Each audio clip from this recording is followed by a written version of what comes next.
What's up guys, my name is Ace, and today in Black Ops 6 we got a small update, and the primary thing that changed here is the D1.3 Sector's Ricochet Blades got a pretty significant buff. So that's what we'll focus on first, and then I'll just cover the rest of the things that changed with this small update as well, although it's not a whole lot outside of this. The first thing they mentioned is with the Ricochet Blades, they increased the damage from 75 up to 100, and this means we will now get a one-hit kill anywhere in the body, even after bounces with the Ricochet Blade, whereas pre-patch, we weren't getting a one-hit kill, it was only 75 damage, which made the Ricochet Blades kind of useless, whereas now they're significantly more powerful with that one-hit kill. And since they gave it so much more raw power, they did compensate for that by nerfing our rate of fire. Previously, this was 95 rounds per minute. This has now been cut all the way down to 65 rounds per minute. And then on top of that, the velocity of our blade was also reduced. Previously, it traveled at roughly 115 meters per second. Now it's cut all the way back to 75 meters per second. And this means at really long ranges, you have to account for a lot more drop as well as a much longer travel time compared to pre-patch.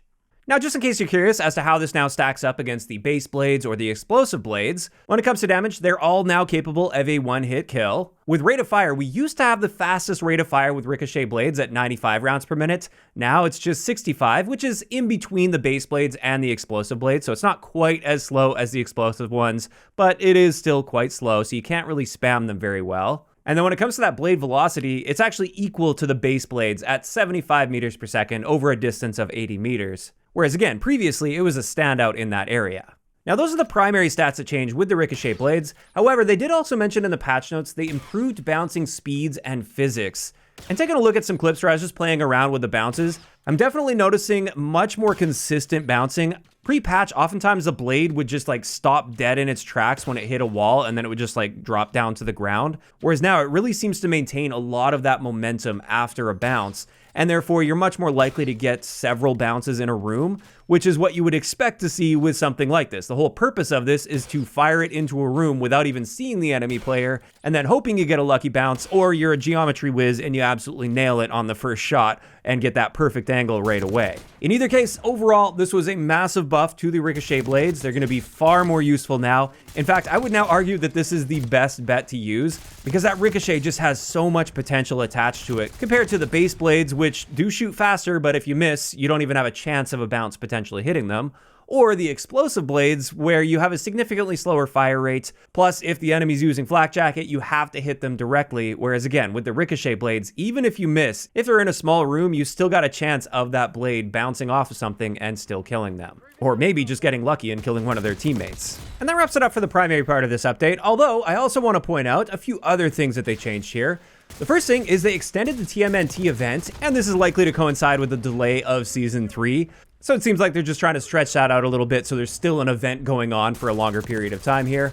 This will now be ending on March 20th. Then they also included a handful of things that actually changed on March 3rd, but for some reason they're putting them in the patch notes here for March 11th. And I did cover most, if not all of these already, but we'll do a quick recap here at least. So one of those things is the gunsmith was inaccessible for a while, or at least you couldn't access it the normal way when you were in a match. There was technically a workaround. That got fixed. The sliding doors on bullet, they no longer open when you shoot them. The tracker perk no longer has that red outline, but there is still basically no cooldown on the pinging. For infected, in private matches, they addressed an issue with spawns and re-enabled the game mode in private matches. And another thing with the D1.3 Sector is apparently they addressed an issue that would prevent the Fast Times camo challenge from tracking. And there we go. That's going to wrap it up for today's very small update. As for my thoughts on that adjustment to the Ricochet Blades, well, I definitely felt like they needed a buff and they were nowhere near good enough pre-patch. I'm honestly slightly nervous about the fact that they can now get a one-hit kill. I mean, at least it's good that they compensated with a slower rate of fire and velocity, but I've got to say, just slightly nervous that those are going to get a little bit out of control. But of course, time will tell on that. Maybe I'm just overreacting and it's not going to be that big of a deal. And of course, that is just my opinion, and this is where I want to hear from you guys in those comments down below. How do you feel about this adjustment to those Ricochet Blades on the Sector? Do you guys think this was an appropriate change? Was it too much? Was it not enough? Just let me know down below. If you enjoyed this video, a like rating is always appreciated, and don't forget to subscribe for more if you haven't already. I'll talk to you guys next time.